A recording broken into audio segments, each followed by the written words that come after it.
Maricel Soriano, isang biteranang aktres, ay hindi na nakatiis at nagsalita na tungkol sa isyong kumakalat na nagkakamabutihan na umano sina Janine Gutierrez at Jericho Rosales.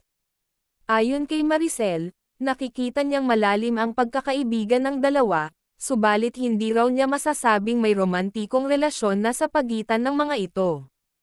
Ani Maricel, bilang isang malapit kay Jericho, alam niyang maraming pinagkakaabalahan ang aktor, lalo na sa kanyang mga proyekto sa TV at pelikula.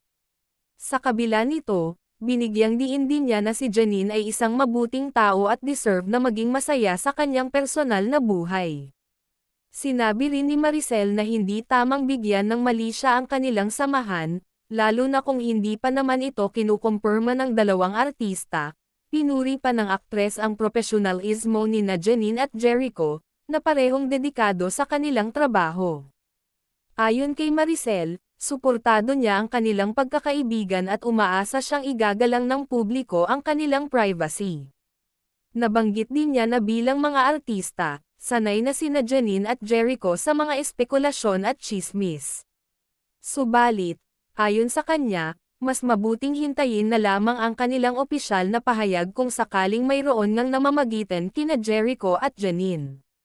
Dagdag pa niya, hindi niya kailanman nakitang may dahilan para pagdudahan ang dalawa, at naniniwala siyang nasa tamang oras at lugar ang mga bagay-bagay para lumabas ang totoo.